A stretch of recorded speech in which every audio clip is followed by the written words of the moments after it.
Muy buenas tardes, sean bienvenidas y bienvenidos a la conferencia de clausura de la 36ª Semana del Economista. El día de hoy saludamos y agradecemos al Presidium que nos acompaña en esta conferencia de apertura titulada Retos de la Economía Mexicana, Inflación y Estancamiento Económico. Saludamos al doctor Carlos Serrano Herrera, economista en jefe de BBVA Bancomer en México. Al maestro Luis Gustavo Padilla Montes, rector del Centro Universitario de Ciencias Económico-Administrativas. Asimismo, saludamos al doctor Martín Guadalupe Romero Moret, jefe del Departamento de Economía en el Centro Universitario de Ciencias Económico-Administrativas. También saludamos a Gerardo Martín Lucano, presidente de la licenciatura en Economía del Centro Universitario de Ciencias Económico-Administrativas. Ahora, le cedemos el uso de la voz al maestro Luis Gustavo Padilla Montes. Si me permite, paso por acá. Adelante.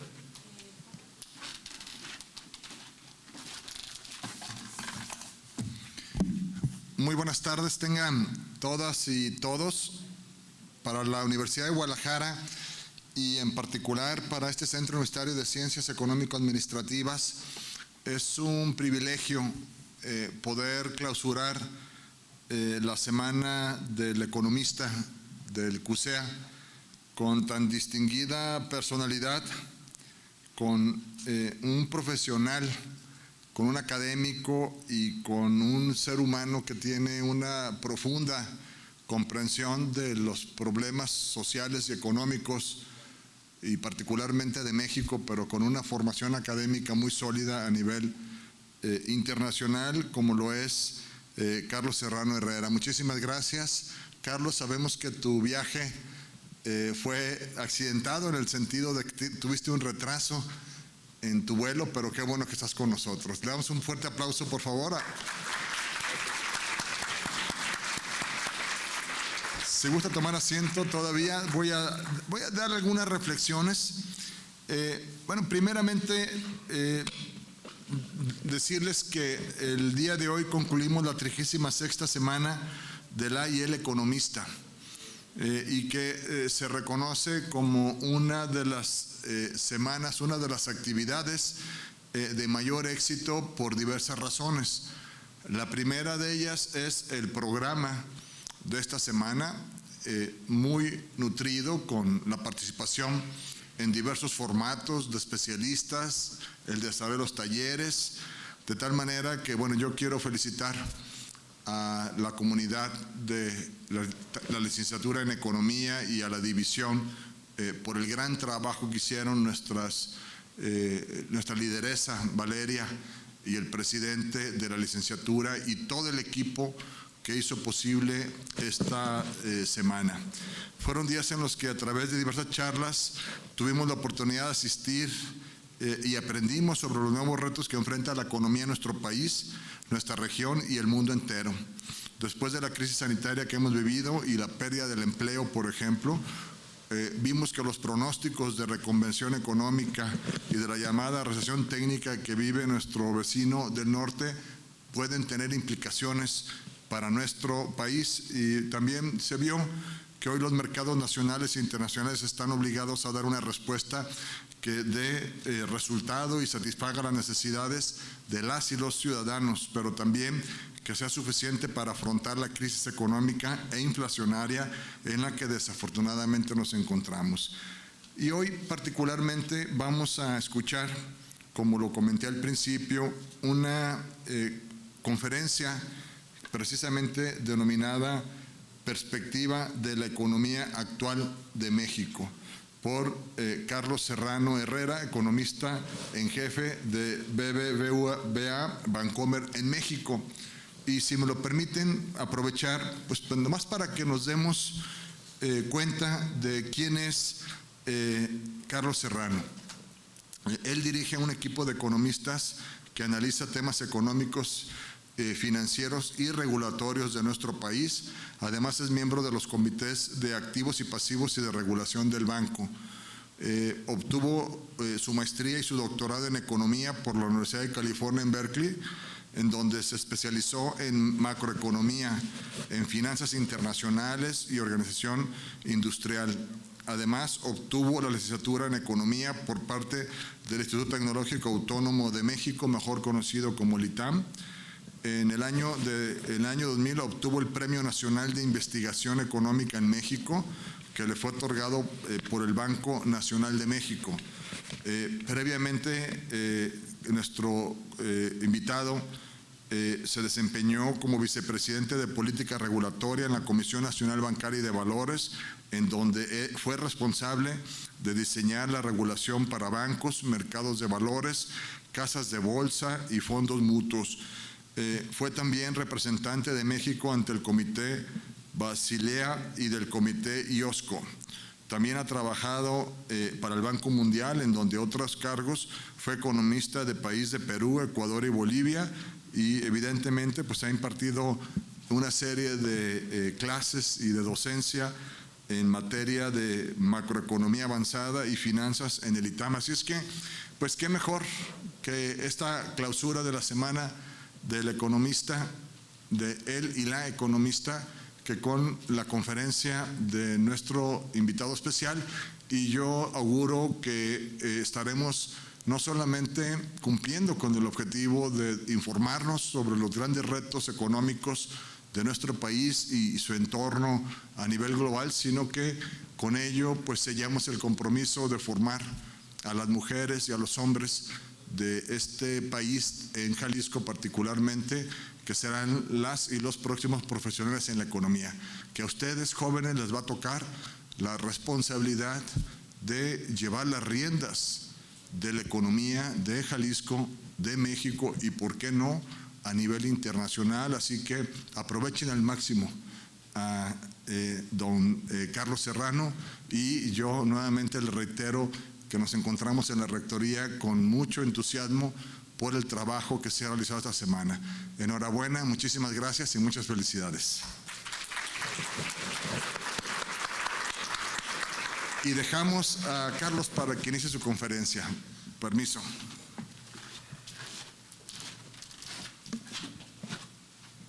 Muchas gracias. Quisiera en primer lugar agradecer al rector Padilla por la invitación y por las palabras.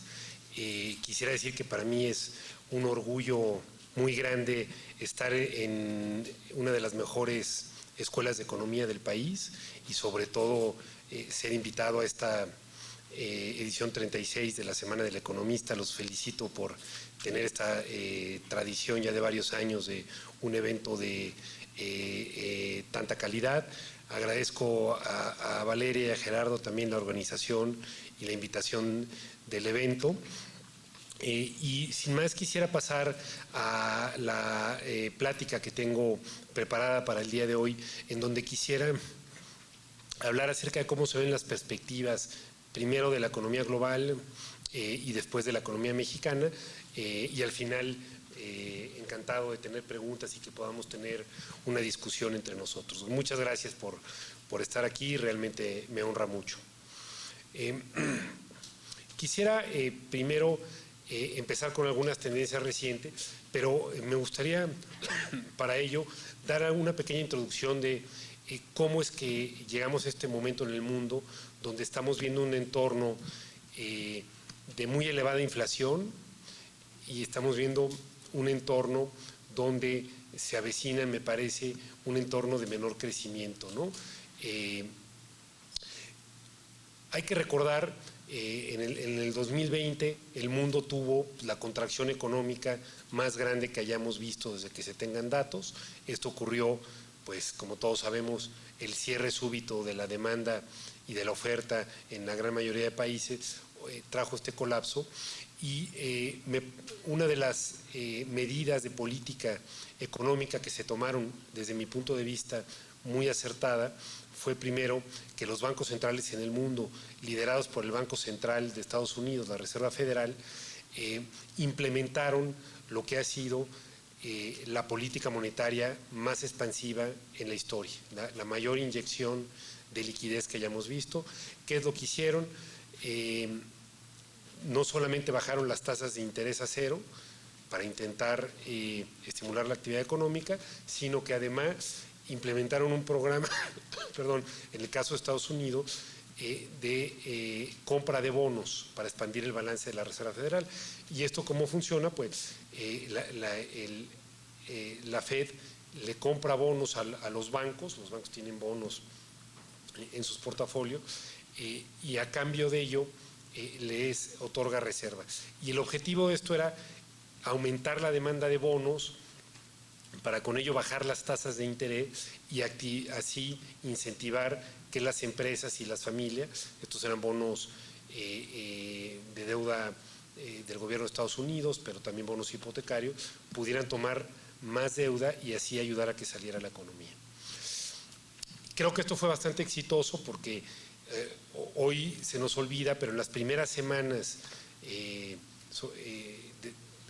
en que quedó claro que esta pandemia iba a ser un fenómeno muy serio a nivel global, sobre todo en las semanas de abril, hubo un colapso total en los mercados crediticios globales, principalmente en Estados Unidos. No había forma de que hubiese crédito.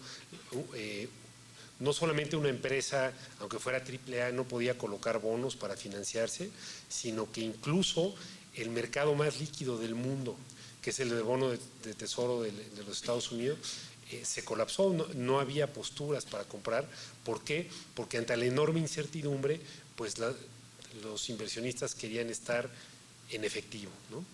Y esta respuesta que les comenté de la Reserva Federal de activar la demanda por bonos, de bajar las tasas a cero, hizo que este episodio fuera relativamente corto y que a poco tiempo los mercados de crédito empezaran a funcionar, y también hizo que la recuperación de la economía de Estados Unidos fuera relativamente rápida. Fue una crisis donde la tasa de desempleo se fue a niveles del 14%, esto es más fuerte de lo que ocurrió con la crisis de Lehman Brothers, pero comenzó a reducirse rápidamente. Entonces creo que esto fue acertado, pero ¿qué ocurrió? Después, hacia el 2021, empezamos a ver presiones inflacionarias.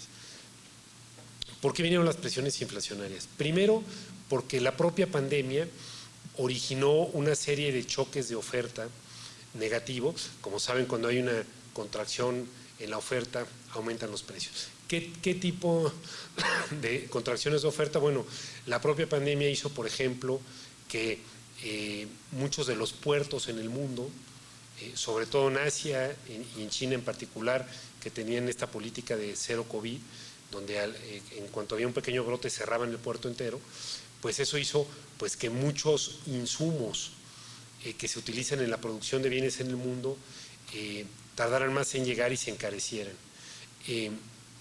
También los transportes marítimos no podían ir con toda su capacidad, con todos los marineros. Las fábricas no operaban a toda su capacidad, y todo este choque de oferta empezó a resultar en presiones de precios. También hubo choques de demanda. Primero, hubo una recomposición en los patrones de consumo de las familias. Ustedes lo habrán visto todos, ¿no? Las familias empezaron a demandar mucho más mercancía y menos servicios, ¿no? El que ya no salía a un restaurante, pues compraba a lo mejor equipos para su cocina. El que no iba al gimnasio, a lo mejor compraba alguna máquina para hacer ejercicio. Y esto hizo que, por un lado, había menos oferta de mercancías, por otro lado, más demanda, y entonces hubo mayor presión a los precios. Y en el caso particular de Estados Unidos, también una política fiscal expansiva para tratar de ayudar a las empresas y a las familias a salir del problema. Yo creo que fue acertada, pero creo que fue excesiva, y esto también impulsó la demanda. Entonces lo que empezamos a ver, primero en Estados Unidos, después en Europa, un crecimiento de la inflación. Lo que se pensaba es que una vez que estos choques de oferta se fueran diluyendo, íbamos a ver cómo la inflación podía bajar. Y ahí estábamos cuando nos toma la guerra que resultó de la invasión de Rusia a Ucrania. Y eso resultó en unos nuevos choques de oferta muy potentes. Primero, los precios de los alimentos llegaron a tener aumentos extraordinarios, en particular trigo y cebada, que llegaron a crecer 40%. ¿Por qué? Porque esa región entre Rusia y Ucrania pues son uno de los principales productores de estos granos en el mundo, son uno de los graneros del mundo, y eso hizo que viéramos presiones en estos precios, porque con la guerra pues no podían salir estos granos, sobre todo granos de Ucrania, que se cerró el puerto de Odessa, y empezamos a ver presiones en los precios de los alimentos, que hoy siguen muy elevadas, en buena medida por esta situación. Ya habían crecido los precios de los alimentos por estos choques de oferta en las cadenas de logística, pero se agudizaron con la guerra. Y además la guerra también nos trajo enormes presiones en los precios de los energéticos, porque también Rusia es uno de los principales productores de petróleo y sobre todo de gas natural abasteciendo a Europa.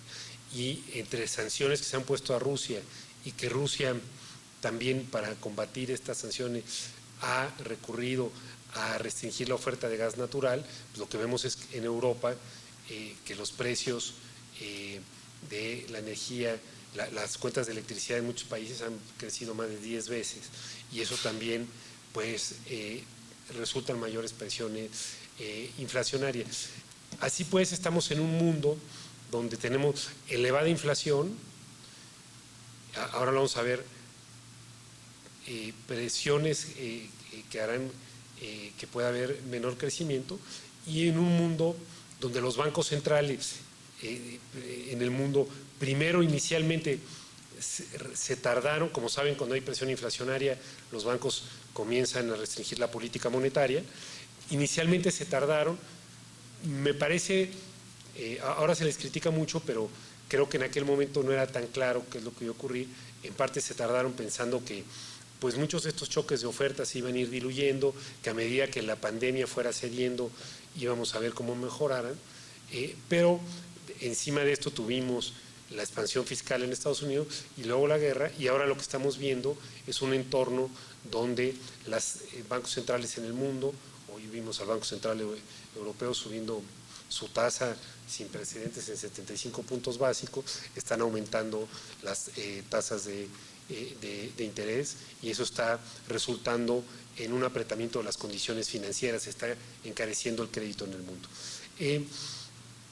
¿Qué está ocurriendo ahora? Como pueden ver, aquí pueden ver los precios que ya les mencionaba, de las materias primas, el petróleo, el gran salto que tuvo.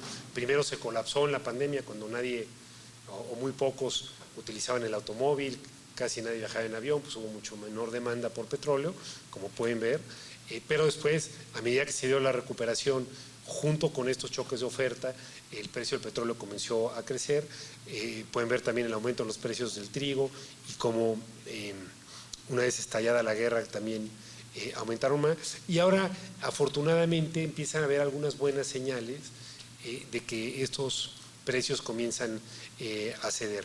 Los cuellos de botella, aquí tenemos nosotros, a la izquierda puede ver un índice que hemos desarrollado en BBVA, donde medimos los cuellos de botella con un índice que cuenta el costo, por ejemplo, de llevar un contenedor de distintas partes del mundo, por ejemplo, de Asia, América, los retrasos en los puertos, etcétera. Y lo que vean pues cómo el índice aumentó de manera muy notable, pero también parece que empieza a ceder. Las tarifas de los contenedores, vean cómo subieron de manera muy importante, pero también están empezando a ceder.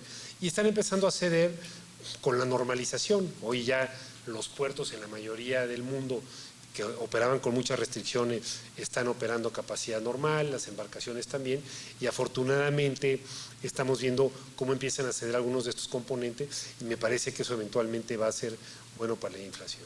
Aún así, pues vean lo que ha ocurrido con la inflación, ha crecido en prácticamente todo el mundo, en China ha crecido pero menos porque en China tienen un problema de demanda agregada más colapsado,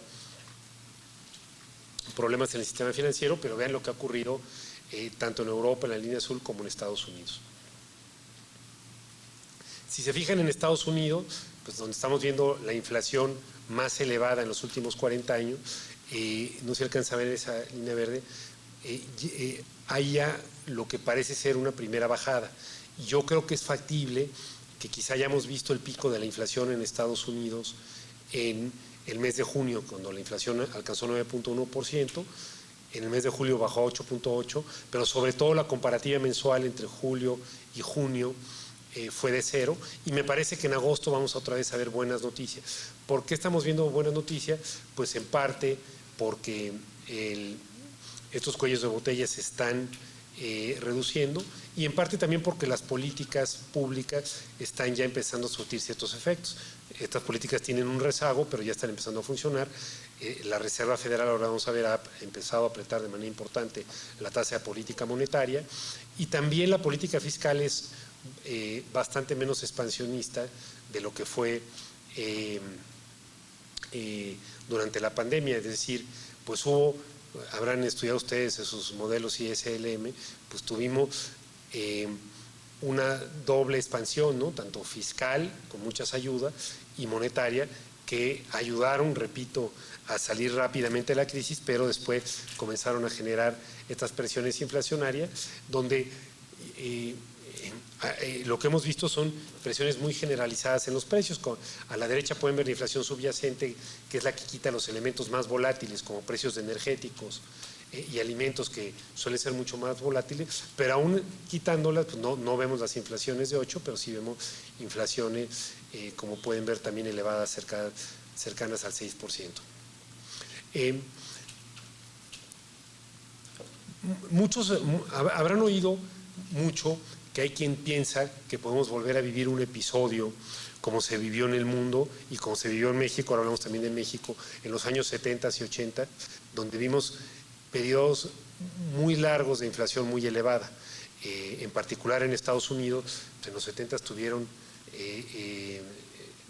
finales de los 60 y los 70, pues casi 15 años de inflación muy elevada de doble dígito. Y para controlarla, eventualmente tuvo que entrar la Reserva Federal, con el que fue en ese momento su presidente Volcker, y para bajar la inflación tuvieron que subir las tasas casi al 20%, lograron bajar la inflación, pero el costo fue una recesión muy profunda. Yo creo que ahora no vamos a ver esto. Primero porque en los 70s y 80s lo que ocurrió fue que la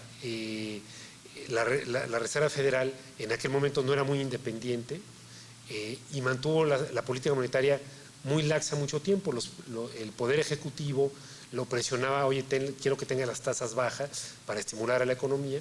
Entonces vimos que se tardaron más de 10 años en apretar la política monetaria, y eso resultó en que entramos en una espiral inflacionaria donde las expectativas se desanclaban. ¿Qué pasa con esto? Pues muchas veces la inflación se alimenta sola. Si las empresas y las personas creen que la inflación va a ser más alta mañana, empiezan a demandar más precios. Y eso pasó en Estados Unidos en los 70s y principios de los 80s, que las expectativas están muy desancladas. Este no está siendo el caso. Si pueden ver a la izquierda, los mercados creen que en un periodo de 5 años la inflación ya va a estar relativamente baja, debajo del 3%. Las encuestas también lo muestran así.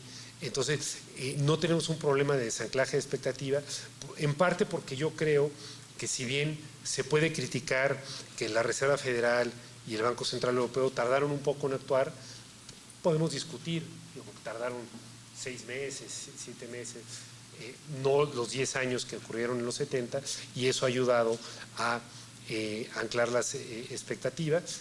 Déjenme saltar estas para terminar en tiempo.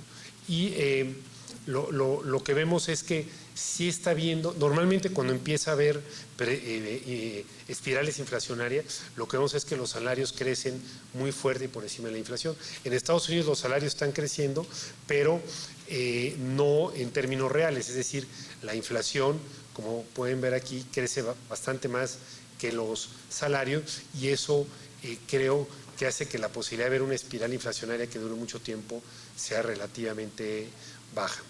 Lo que estamos sabiendo ahora, aquí pueden ver en distintos países, es que la actividad, aquí son los índices de producción manufacturera, empieza a verse menor. Yo creo que el mundo va a empezar a entrar en una etapa de menor, después de la recuperación tan potente que vimos, va a empezar a entrar en una etapa de menor crecimiento. ¿Por qué?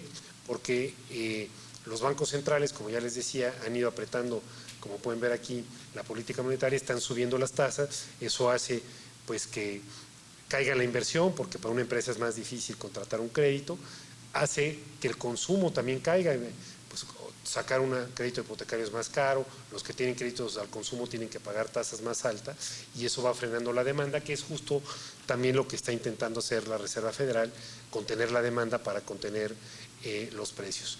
Y lo que estamos viendo es mucha volatilidad en los mercados financieros. Habrán visto pues ya en prácticamente todo el año cómo tenemos vaivenes en las bolsas de valores, vaivenes en el tipo de cambio, y esto se debe a que los mercados no están muy claros qué tanto va a tener que subir las tasas los bancos centrales, en particular la Fed. ¿Por qué? Porque cuando se bajan las tasas de interés, suben los precios de los activos financieros, suben las bolsas, ¿no? Ustedes saben, ¿no? Valoraron una acción, el valor de una acción es descontar los flujos futuros de esa acción, y mientras más baja sea la tasa, más valen esos flujos. También las empresas pueden tomar más deuda y por lo tanto invertir y valer más. Pero cuando suben las tasas ocurre lo contrario, esos flujos valen menos. Entonces, por eso han caído las bolsas. Los tipos de cambio, después voy a hablar de México, que se ha comportado mejor, pero en general el dólar se ha fortalecido contra todas las monedas, porque al subir más las tasas en Estados Unidos, hay flujos de capital que regresan hacia Estados Unidos buscando mayores rendimientos, y eso hace también, digamos, que veamos esta volatilidad. Pero también a veces los mercados piensan que quizá las tasas no tienen que subir tanto, porque si la economía empieza a enfriarse mucho, en algún momento la Reserva Federal va a parar, incluso bajar. Entonces, cada vez que hay una noticia, y así creo que vamos a ver los siguientes meses, cuando ustedes ven una noticia que diga que la inflación no cede, pues creo que hay que ver que los mercados entonces van a esperar que las tasas van a subir y por lo tanto las bolsas pueden bajar, el tipo de cambio aquí se puede depreciar, y al revés, cuando ven una noticia que la inflación, como creo yo que va a ocurrir el martes que viene, que se anuncia el dato de inflación, está cediendo, a lo mejor el mercado piensa, bueno, la subida no va a tener que ser tan agresiva, y ocurre lo contrario. Podemos ver un peso más fuerte, podemos ver las bolsas de valores recuperándose, pero pueden ver la enorme volatilidad que hemos tenido. A la derecha pueden ver las principales bolsas. Déjenme saltar otra más. Entonces, brevemente, hablando de actualizaciones del panorama internacional, un breve resumen antes de pasar a México. Primero, ¿qué está ocurriendo en Estados Unidos? Hay mucho debate si la economía de Estados Unidos está en una recesión o no. Ya lo mencionó el rector, hay una definición de recesión técnica que dice cuando tú tienes 2 trimestres consecutivos de crecimiento negativo, eso ya es una recesión. En realidad en Estados Unidos los economistas no lo definen así, y hay un comité en Estados Unidos, del National Bureau of Economic Research, que se encarga de decidir si hay una recesión o no. Eso lo hacen meses después estudiando la economía. Yo creo que la economía de Estados Unidos no está en recesión, no creo que vayan a llamar a una recesión a estos 2 trimestres. ¿Por qué? Porque es cierto, fueron 2 trimestres negativos, pero que obedecieron a factores coyunturales. En el primero, lo que ustedes saben, ¿no? La definición del PIB, de consumo más inversión, más gasto, más importaciones netas. Lo que ocurrió es que las importaciones netas cayeron, pero cayeron por debilidad en el mundo. Estados Unidos exportó menos e importó mucho porque el consumo seguía muy potente. Entonces, es muy difícil afirmar que una economía con un consumo tan potente como seguía ahí estaba en recesión. En el segundo trimestre tuvieron un tema de caída de inventario. Las empresas ante estos cuellos de botella acumularon muchos inventarios, pero en realidad la economía de Estados Unidos es una economía que ha sido bastante resiliente, donde el consumo sigue bien todavía, donde la inversión sigue bien y sobre todo con el mercado laboral muy apretado. Estados Unidos, como les decía, la tasa de desempleo se les fue al 14%, hoy la tenemos en 3.7%, que es debajo de lo que se cree que es una tasa de equilibrio en el mercado laboral. ¿no? Que debe estar alrededor entre 4 y 4,5. Entonces, por eso tenemos también un mercado laboral muy apretado. En una recesión uno empieza a ver ya tasas de desempleo más elevadas. Entonces, me parece que la economía de Estados Unidos no está en recesión. Creo que la economía de Europa ha empezado a desacelerarse y yo creo que Europa sí va a entrar en una recesión muy fuerte. ¿Por qué? Porque en Europa sí tiene un problema mucho más serio con la guerra y con la dependencia del gas, pues van a tener mucha mayor dificultad para la producción al tener la electricidad mucho más cara. Entonces creo que Europa vamos a ver una recesión bastante más importante. Los temas principales es los bancos centrales están apretando la política monetaria. ¿Qué tanto la deben de apretar? A mí me parece que tienen que seguir subiendo las tasas para bajar la inflación y evitar que las expectativas se desanclen. En ese sentido, creo que pues vamos a ver cómo las tasas van a seguir subiendo. Creo que en Estados Unidos, como les dije, habían llevado la tasa a 0%. Hoy ya la tienen en la tasa neutral, que habrán visto en sus clases. La tasa neutral es aquella que ni estimula ni restringe la economía. Yo creo que van a ir a un terreno restrictivo y que podrán llegar. Entonces, el balance que tienen ellos es muy incertidumbre. Si subo mucho las tasas puede inducir una recesión. Pero también si subo las tasas combato la inflación, y en este balance la Fed ya, al tener la inflación tan alta, lo que han dicho es, nuestra primera tarea es bajar la inflación y vamos a subir las tasas hasta que tengamos certeza de que la inflación esté bajando consistentemente, y si eso significa que va a haber una recesión, estamos dispuestos a pagar el costo, es decir, el balance está claramente cargado a pelear la inflación. Entonces, para resumir, ¿en qué aguas está navegando la economía de México? Pues en aguas muy complejas, con inflación muy elevada en el mundo, con tasas que están subiendo, y eso ha hecho que también aquí que las tasas tengan que subir, ahora lo explico, y eso ha hecho pues que haya menos flujos de capital a México. Como saben, pues los capitales fluyen a países donde ofrecen mayor tasa. Cuando las tasas se bajaron a cero, capitales fueron a buscar mayores rendimientos en países emergentes, ahora están saliendo, y sobre todo México va a navegar unas aguas donde la economía de Estados Unidos, que es nuestro principal socio comercial, pues va a empezar a desacelerarse. Yo creo que no estamos en recesión, creo que posiblemente hay una recesión el año que viene, no creo que sea muy fuerte porque el sistema financiero en general está muy sólido. Las recesiones realmente se convierten largas y profundas cuando afectan al sistema bancario, y el sistema bancario no puede ayudar a salir mediante el crédito. No creo que eso vaya a ocurrir, pero de lo que nadie duda es que la economía de Estados Unidos va a crecer mucho menos que antes, ¿no? Vimos tasas de 3,5 el año pasado, ahora creo que podremos ver tasas del 2, y el año que viene pues tasas, yo diría, cercanas a 0, y eso va a hacer que la economía de México empiece a complicarse más. Bueno, pasemos a esto a la economía de México. Primero, ¿qué está pasando? La economía se sigue recuperando de la enorme caída. Tuvimos el colapso más grande que hayamos visto en 2020, con una caída de 8.5%, y eso originó, les digo, esta caída importante. Y en México la recuperación ha sido muy lenta, y ha sido muy lenta, me parece, por dos razones. Primero, aquí no hubo ningún tipo de política fiscal expansiva. Como saben y han visto en sus modelos, pues cuando hay una recesión la política fiscal puede ayudar a estimular la demanda agregada y a salir del problema, pero en México se decidió no hacer esto. Yo creo que hay países que hicieron de más, como Estados Unidos, que trajeron presiones inflacionarias, como Perú, pero entre hacer de más y no hacer nada creo que había un buen trecho. México decidió no hacer nada. Yo creo que eso fue uno de los factores que determinó que la economía de México se recuperara más lento.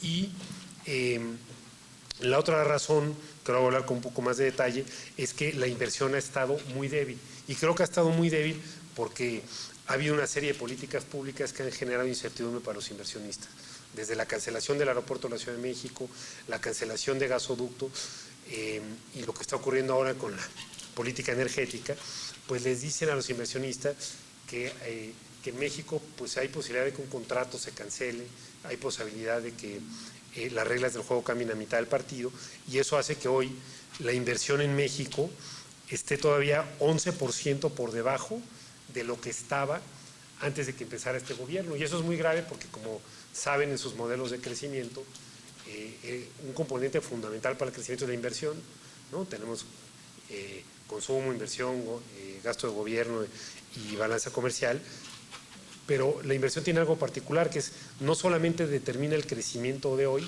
sino, habrán visto sus modelos de crecimiento, determina el crecimiento futuro, porque la manera de tener más capital hacia adelante es invirtiendo, y el hecho que tengamos menos inversiones es una preocupación.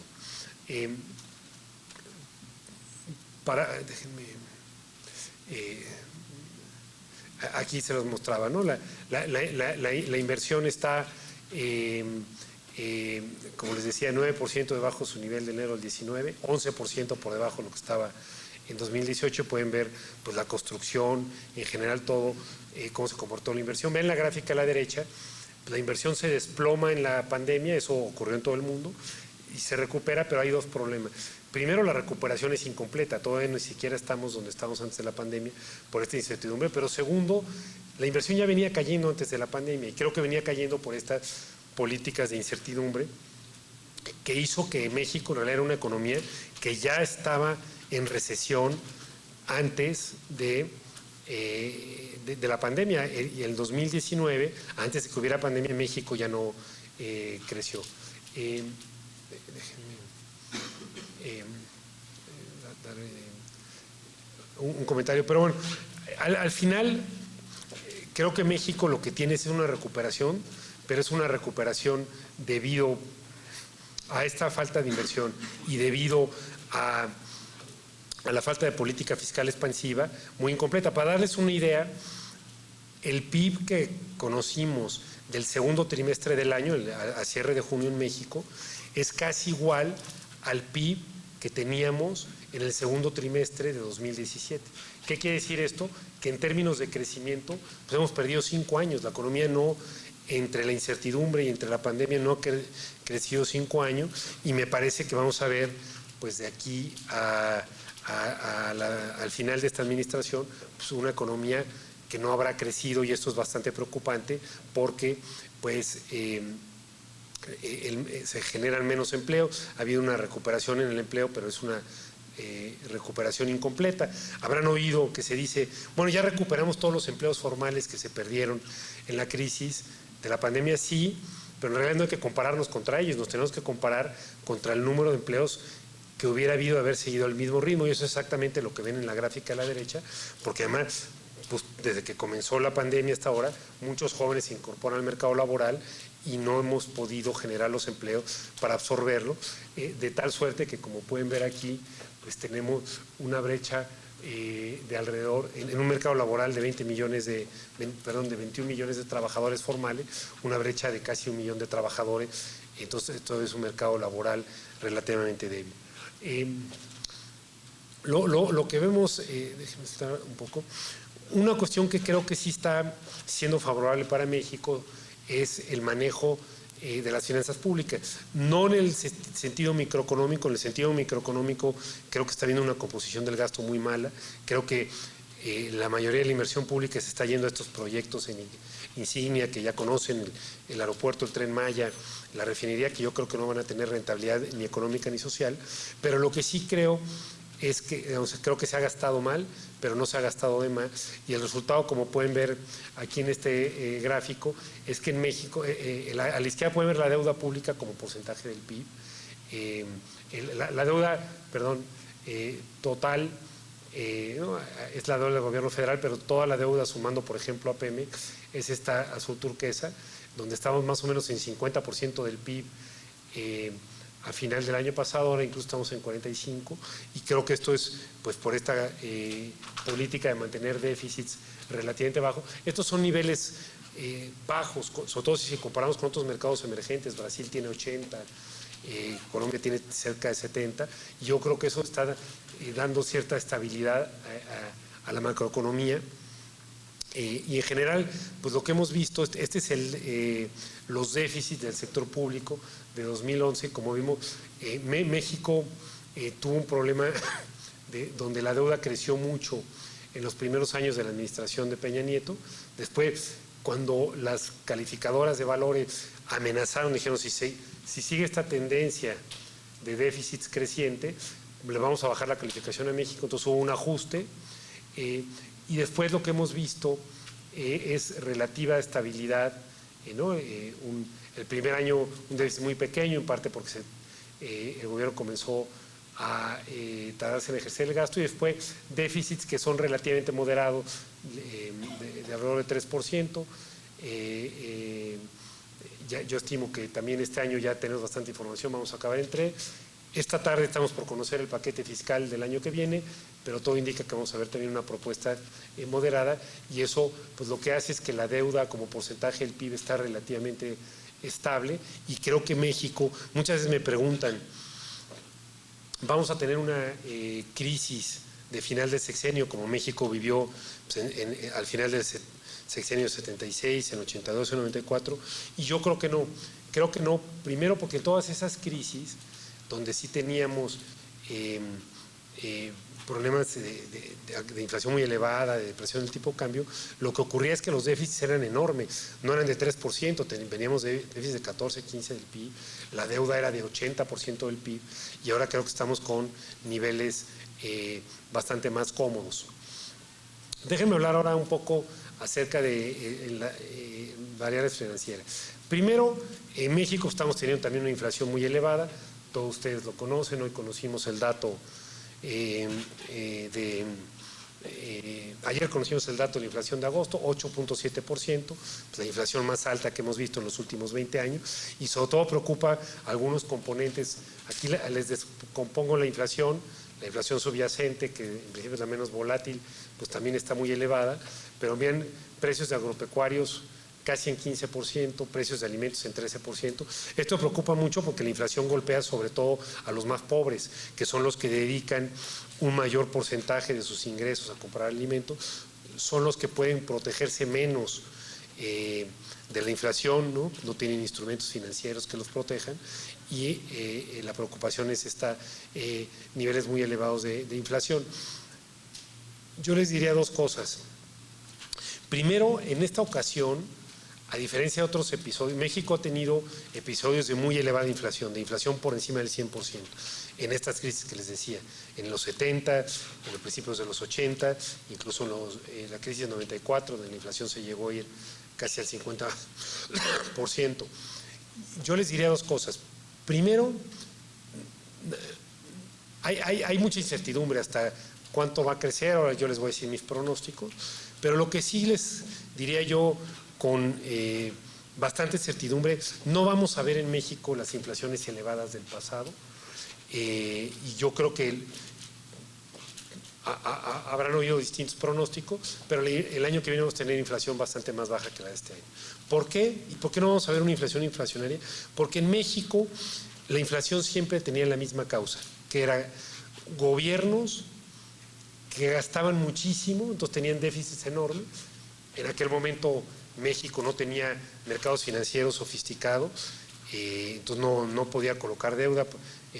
Para que se den una idea, en el 94 lo máximo que podía colocar México de deuda era a un año.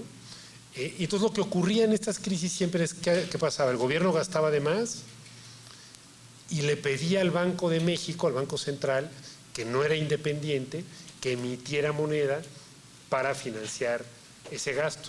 Y como saben y habrán visto en sus clases de política monetaria, pues expansiones monetarias de esa naturaleza siempre acaban en inflación. Hoy eso no va a pasar. ¿Por qué? Porque tenemos un Banco Central independiente, que además no está obligado a extenderle crédito al gobierno federal.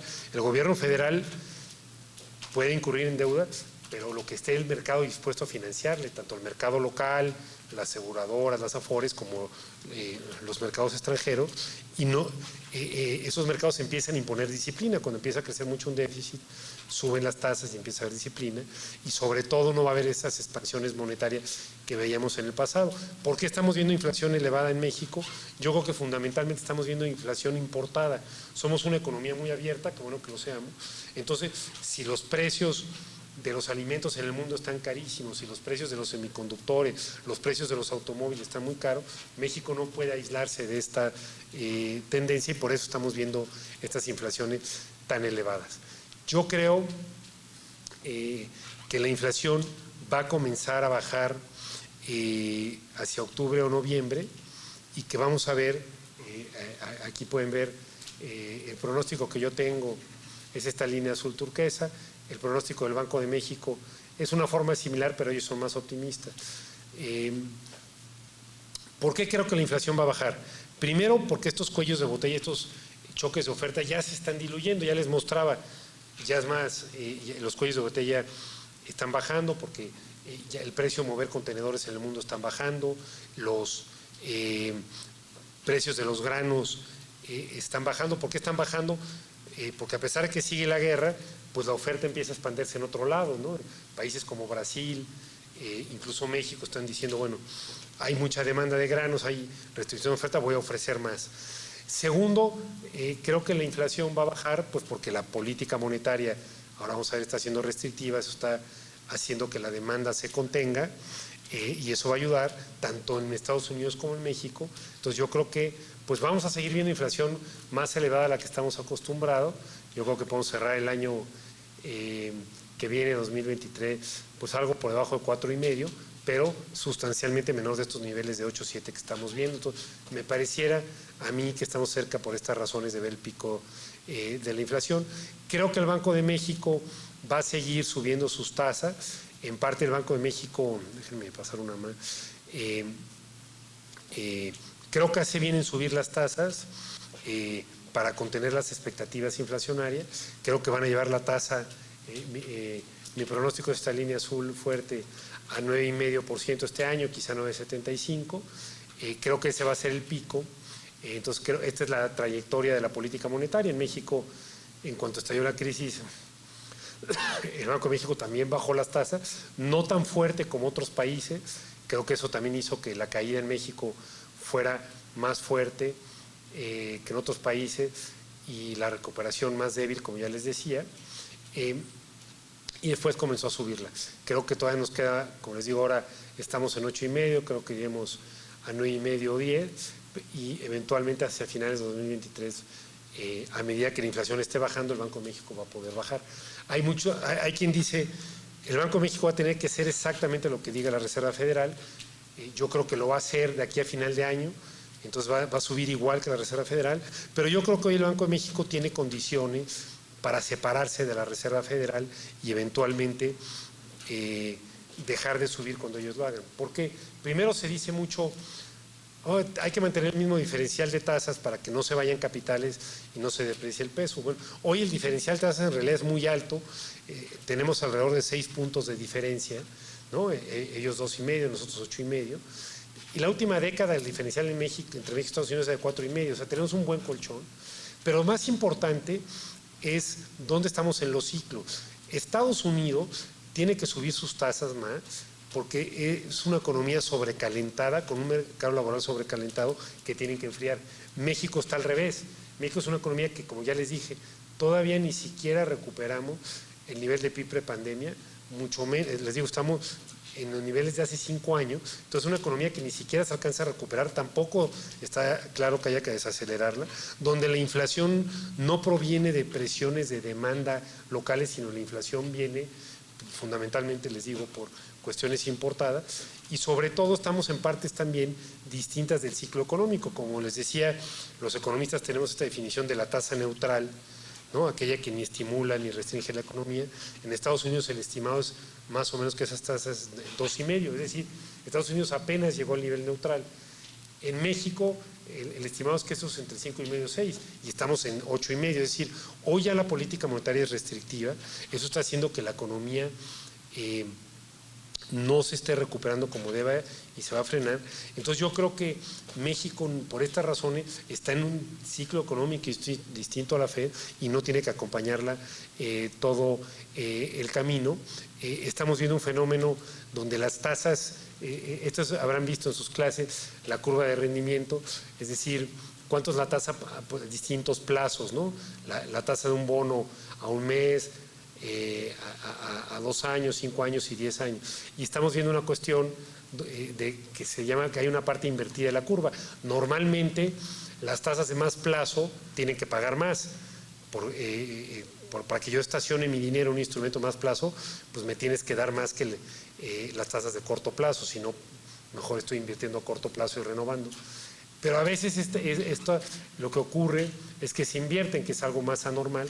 ¿Y por qué está invertida la curva? Porque yo creo que los mercados también estiman que la inflación eventualmente va a empezar a bajar y que la tasa de política monetaria van a tener que bajar. Entonces, que hoy hay que subir todavía las tasas, pero que en un espacio de 2 años van a ser más bajas y a 10 todavía más bajas, y por eso los bonos de 10 años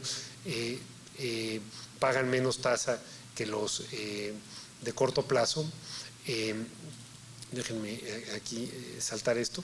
Déjenme hablarles un poquito del tipo de cambio. Ha pasado algo muy curioso, que es este año el dólar se ha fortalecido prácticamente frente a todas las monedas del mundo. El caso más claro del euro, hace no mucho un dólar valía el tipo de cambio estaba entre dólar y euro en 1.30, es decir, valía 30% más el euro que el dólar, y hoy vemos al euro por debajo del dólar. Casi todas las monedas emergentes se han depreciado contra el dólar. ¿Por qué? Uno, porque Estados Unidos fue más agresivo al subir las tasas y eso hace que pues, más capitales fluyan de regreso a Estados Unidos, pero también pues, porque se ve que la economía de Estados Unidos tiene más fortaleza. Por ejemplo, Estados Unidos no tiene un problema de dependencia del gas ruso como sí tiene Europa, como tiene Alemania. ¿Por qué? Porque Estados Unidos si esto le hubiera pasado a Estados Unidos hace 10 años, estaría también en un problema, pero hace 10 años descubrieron reservas de gas shale y hoy Estados Unidos es un exportador neto de gas y de petróleo, entonces no tiene problema de suministro. Y eso ha hecho que se fortalezcan las monedas. Sin embargo, el peso se ha comportado mucho mejor. Aquí les pongo esta gráfica que tiene un índice base 100, ¿no? ¿Cómo estamos a principio de 2021? Las monedas emergentes más importantes del mundo, las 10 más grandes, aquí están Brasil, Turquía, China, en fin, las más grandes, y México es esta línea turquesa. Un movimiento hacia arriba es una depreciación. Entonces, las monedas emergentes llegaron a estar depreciadas 35%, ahora están 25% depreciadas frente al dólar, y México sigue prácticamente estable a los mismos niveles de principio de año. ¿Por qué? Entonces fíjense lo que ha ocurrido, pues hemos tenido este último año esta estabilidad. Yo creo que la estabilidad se debe a 3 razones fundamentales que habrán visto en sus clases. Primero, lo que ya decíamos, equilibrios fiscales. Los inversionistas ven que México es un país que no tiene un desequilibrio fiscal, entonces invertir en el peso lo ven más seguro que otros países que, como decía, tienen deuda contra PIB mucho más grande. Segundo, México es un país que no tiene desequilibrios externos. ¿Qué quiere decir esto? Pues gracias al Tratado de Libre Comercio, México tiene déficits comerciales y déficits de cuenta corriente muy pequeños. ¿Qué quiere decir esto? Que no necesitamos prácticamente dólares para pagar nuestras importaciones. Antes sí nos ocurría, hoy pues todas nuestras importaciones las pagamos con nuestras exportaciones.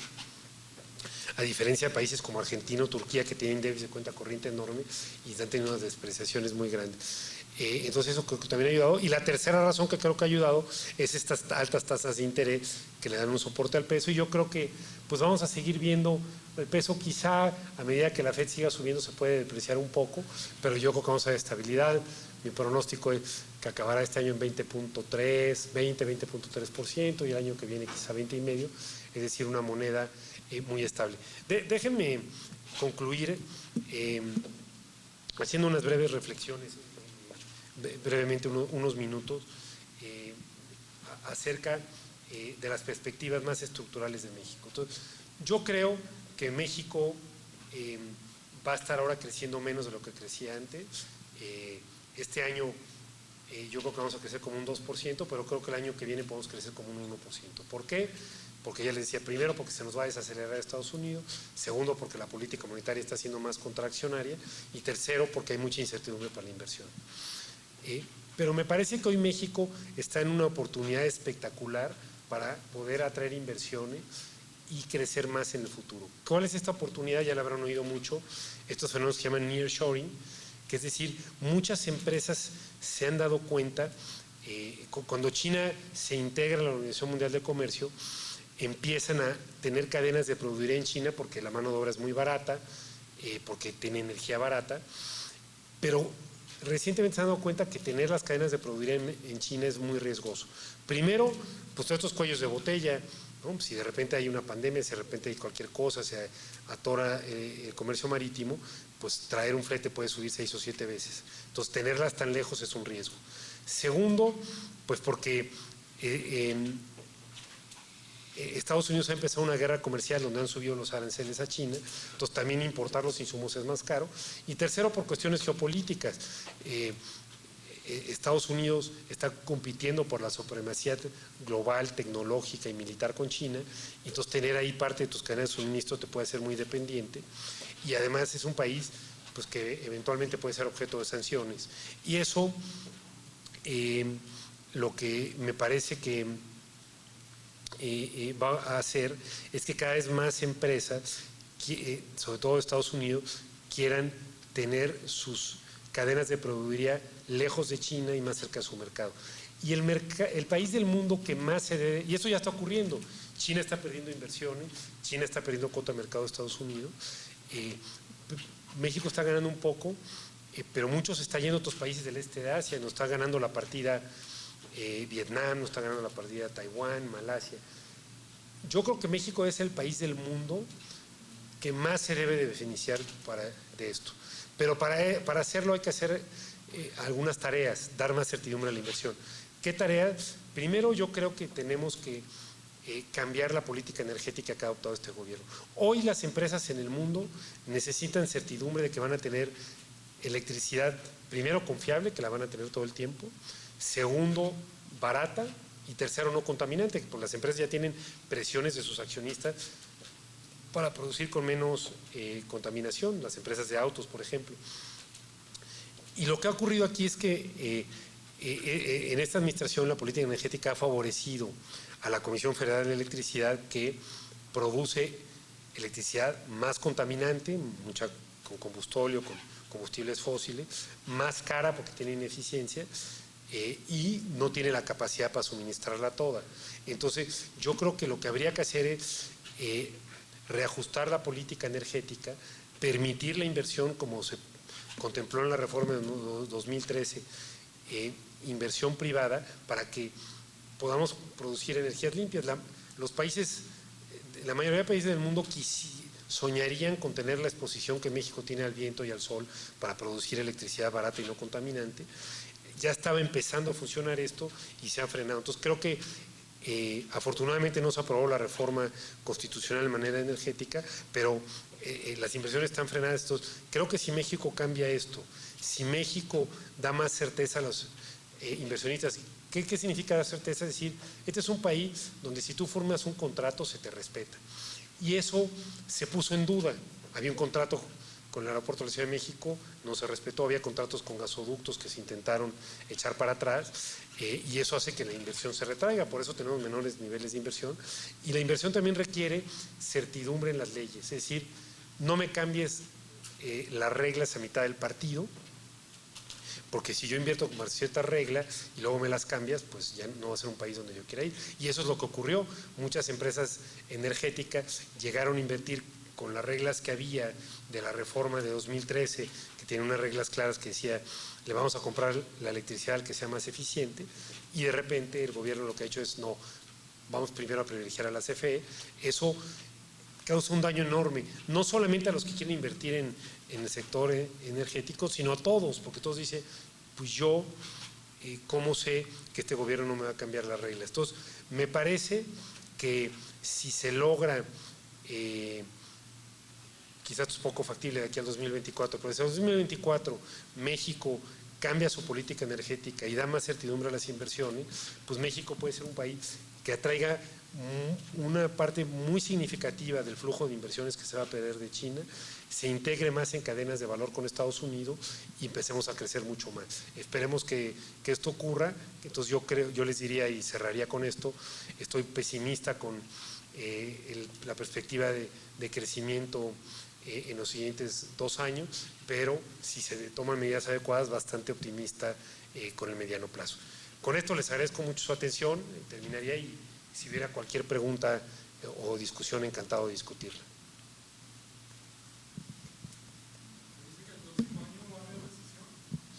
Muy buena pregunta. Yo creo que en México no va a haber recesión el próximo año. Creo que sí la va a haber en Estados Unidos, ¿no? Tenemos toda esta discusión, ¿no?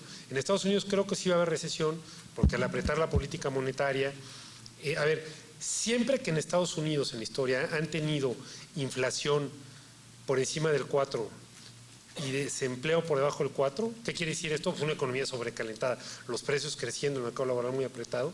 Siempre en los últimos 50 años que eso ha ocurrido, han acabado en recesión, porque para pelear esto pues hay que apretar la política monetaria y eso hace que haya menor crecimiento. En México creo que no, pero ¿por qué creo que no hay recesiones? Porque a diferencia de Estados Unidos, que les decía que es una economía que hay que enfriar, México todavía ni siquiera se recupera. Entonces creo que México va a recuperarse más lento, pero no va a entrar en recesión. ¿Por qué? Porque ya estamos en una situación de debilidad. Entonces, como les decía, no creo que vayamos a entrar en crecimiento negativo, pero sí creo que en lugar de ser una economía que va a crecer más o menos al 2 este año, va a crecer al 1 el año que viene. No sé, alguna... Yo tengo dos preguntas. Sí, claro. Están correlacionadas, entonces las voy a decir al mismo tiempo. ¿Cuál es el punto máximo al que podrá llegar el aumento de las tasas de interés y con base a qué se establece el límite? Y la segunda es, ¿qué pasa si la inflación no baja como se tiene esperado? ¿Cómo se espera que actúen las tasas de interés a consecuencia? Como no, muy buenas preguntas.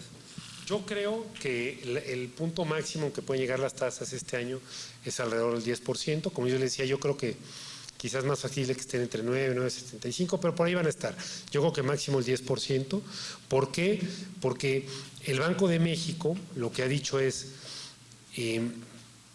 no vamos a ceder en subir las tasas hasta que veamos que la inflación subyacente empiece a bajar, y yo creo que la inflación subyacente no va a empezar a bajar sino hasta el año que viene, y por eso van a seguir apretando. Y segundo, porque el Banco de México lo que ha dicho es, vamos a acompañar a la FED, y vamos a acompañar a la FED para mantener el diferencial de tasas, y yo creo que la FED va a llevar sus tasas a 3,5, 3,75, entonces eso implica llevarse las tasas aquí entre 9,5 y 10.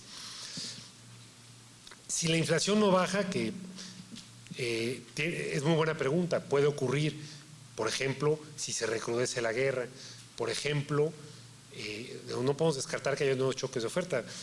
Parece que estamos ya saliendo del COVID, pero nadie puede descartar que no vaya a haber una nueva variante que vuelva a incrementar los cuellos de botella.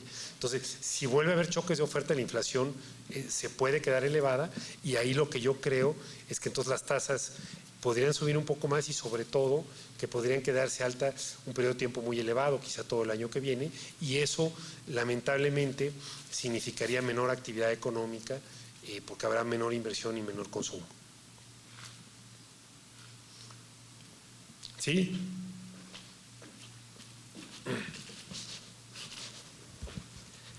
Muchas gracias. Primero que nada, agradecerle la visita que hace y compartir con nosotros pues, todas las expectativas que ustedes tienen como banco comercial aquí en México. Y yo, dos preguntas, igual que la compañera. Primero, bueno, yo soy de la opinión, ¿qué sucedería, por ejemplo, si no se suben las tasas de interés?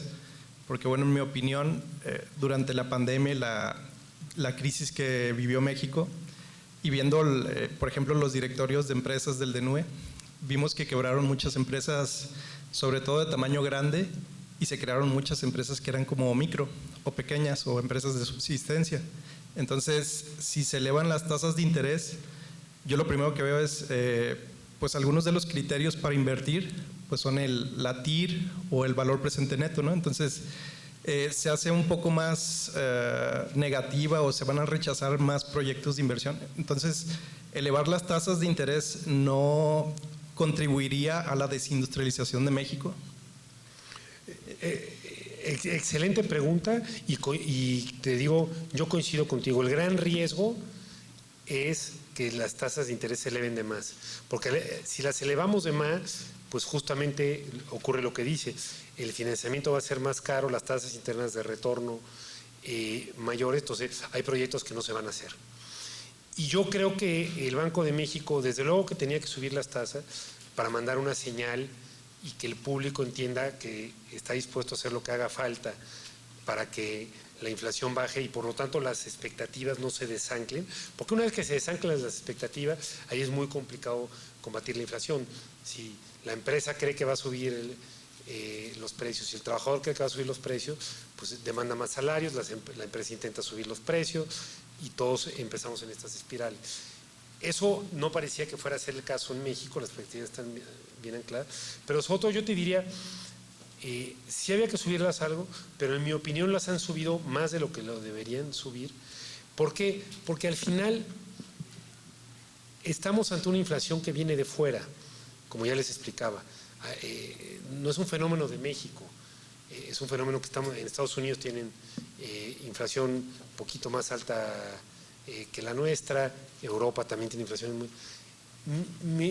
no hay nada que, por mucho que subamos las tasas, pues no vamos a bajar la inflación hasta que no baje la inflación en el mundo, porque no vamos a bajar los precios de los granos, de los energéticos, de las mercancías, de los automóviles, de los semiconductores. Entonces,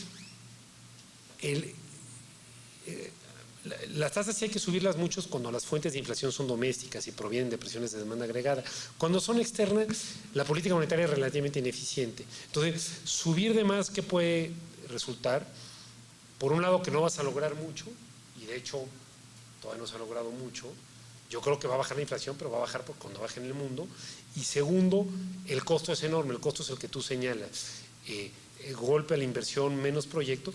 Y esa es otra de las razones por la que tenemos la inversión tan golpeada. Entonces, yo creo que el Banco de México va a seguir subiendo las tasas, las va a llevar a 9,5, 10, pero yo creo que ya las llevó a más de los que había llevado y me parece que es muy factible que las tenga altas todo el año que viene y yo creo que al contrario, que en cuanto empiece a haber señales de que empieza a ceder la inflación, el Banco de México debería comenzar a bajar las tasas. Gracias. Sí. Y la otra era en cuanto al nearshoring que mencionaba. Pues yo lo escuché desde más o menos desde que iba comenzando la pandemia, pero pues ya pasaron pues más o menos 2 años de eso y yo no he visto pues mucha más inversión por ejemplo en los puertos que existen en México, ni tampoco en infraestructura ferroviaria. No sé si, bueno, es de la opinión de que pues ya se nos fue el tren Yo creo que eso no ha sido parte del tren. Como te decía, hay inversiones que están yendo más a Vietnam o a Malasia o a Taiwán que a México.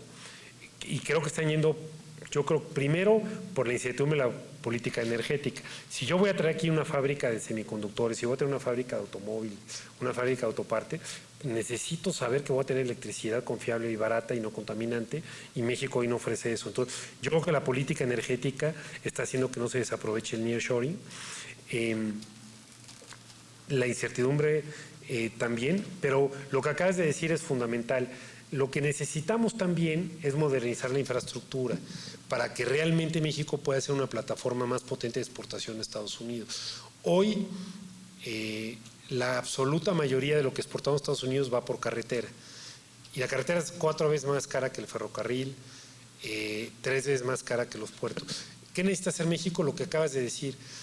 Por ejemplo, modernizar los puertos en Coatzacoalcos, en Progreso, también los puertos del Pacífico.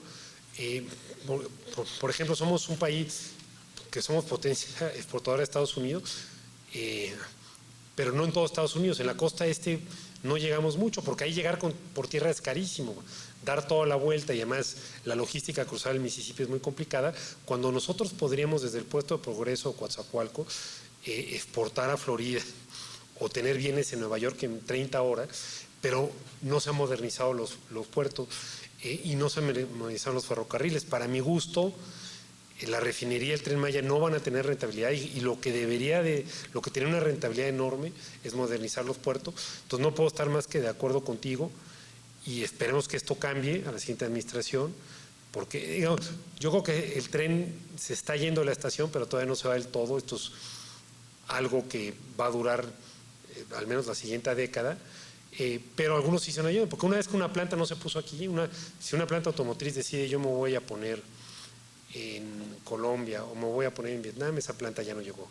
Y sí hemos perdido alguna, pero creo que todavía va a haber más, pero hay que cambiar la logística de exportación. México debe ser un país que mueva la carga por barco y por tren, que es mucho más eficiente, y eso creo que haría. Además, una cosa importante, somos un país muy desigual regionalmente.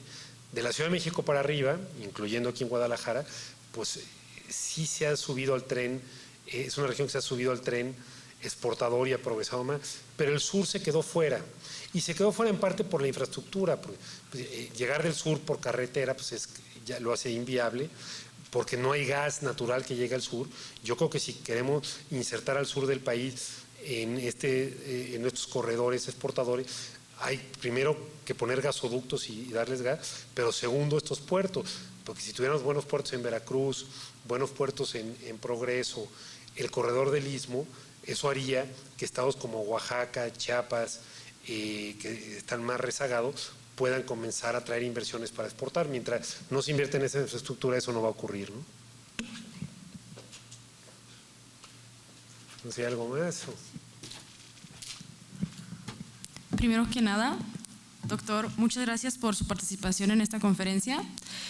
Consideramos que tenerlo a usted, un profesional, en un espacio donde nos desenvolvemos los estudiantes de economía, nos nutre mucho. Ahora bien, también quiero recordarles a todas y todos los que nos están viendo a través de las redes sociales que pueden dejar sus preguntas y el doctor las va a responder. Y por último, una pregunta que tengo es: ¿cómo mitigar el conflicto geopolítico existente para garantizar el suministro de gas? Muy buena pregunta. Yo creo que lo que hay que hacer es acelerar la transición a las energías limpias. Hoy lo que ocurre, el gas no está en todo el mundo. Rusia es un productor importantísimo y muchos países dependen de Rusia porque no tienen gas, y además dependen porque la infraestructura, sobre todo a través de gasoductos, o llega el gas de ahí o no llega. Una manera de exportar gas es a través de barco con gas licuado, pero es mucho más caro, no hay las terminales adecuadas. Si realmente se quiere bajar la dependencia del gas a países que puedan causar problemas como Rusia geopolítico, lo que hay que hacer es invertir en renovables. El mundo, países como Alemania que tienen tanta dependencia, pero México tiene que hacerlo, en lugar de que se produzca energía con gas, buscar producirla con energía solar, energía eólica, energía hidráulica, y eso, pues la mayoría de los países tienen mayor exposición y bajaría la dependencia a regímenes autocráticos como es el régimen ruso, que pueden tener al mundo de cabeza. En una situación como esta, al restringir su oferta de gas, pues tienen a Europa al borde de una recesión, porque son países que no reaccionaron a tiempo y no se diversificaron en hacerlo. Entonces yo creo que en el mediano plazo invertir en la transición energética, en el corto plazo en el almacenamiento. Si Europa hubiese tenido mayor capacidad de almacenamiento y hubiese comprado gas y almacenado, estaría en una situación peor. Y creo que México en este sentido lo que le tiene que apostar es a las energías limpias. Muchísimas gracias, doctor. Si alguien más tiene una pregunta presencial, ¿no? Ok, bueno. Ahora, procederemos a realizar el acto de clausura de la 36ª Semana del Economista. Invitamos a Gerardo Martín Lucano para que nos comparta algunas palabras. Adelante.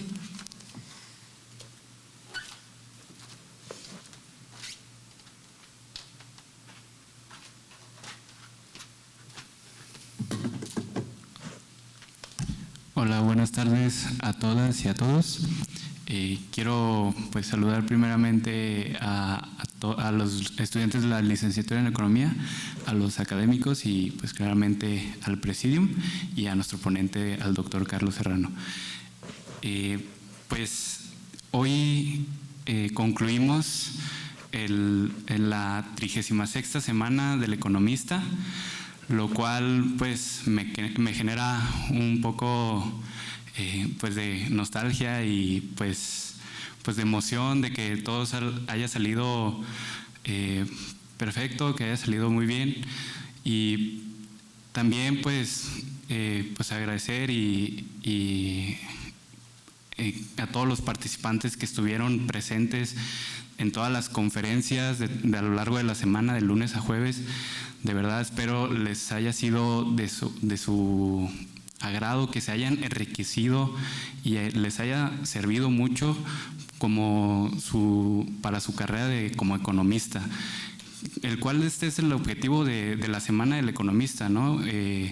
Pues venir, compartir conocimiento, compartir ideas con profesionistas y estudiantes,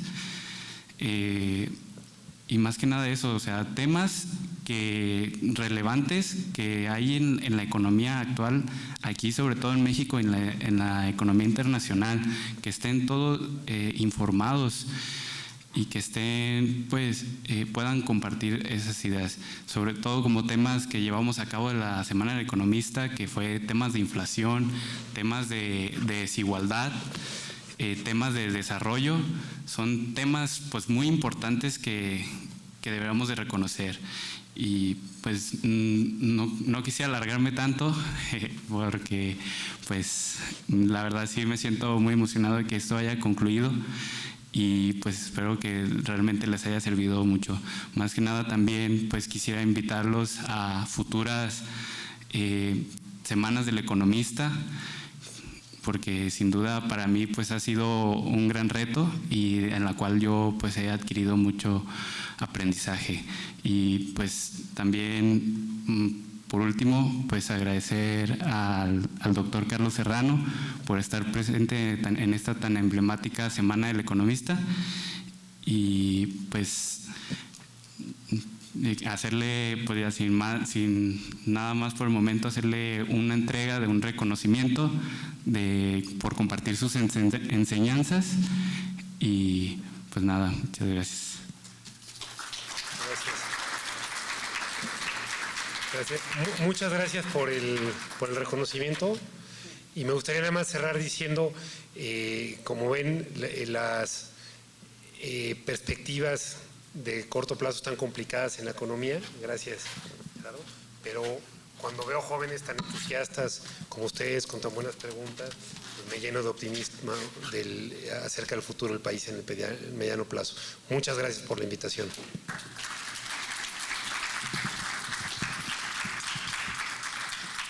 Muchas gracias, Gerardo. A continuación, el doctor Guadalupe Romero Moret nos compartirá unas breves palabras.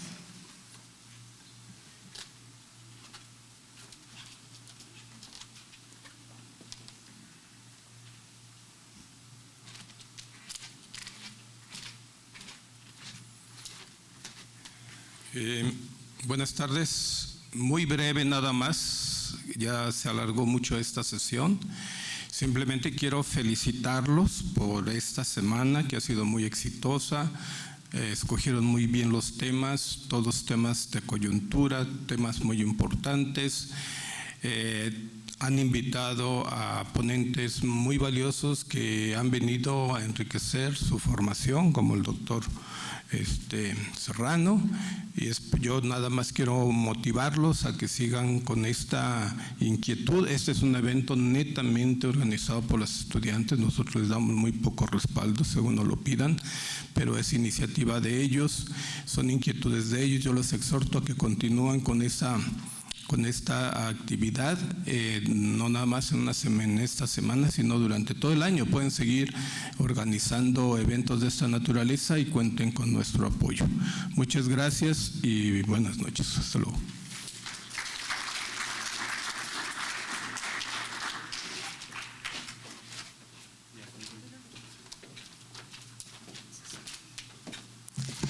No nos queda más que agradecer a todas y todos los que nos acompañaron el día de hoy y a los que nos acompañaron en esta 36ª Semana del Economista, perspectiva de la economía actual en México. Les invito a participar en futuras ediciones de la Semana del Economista y muchísimas gracias.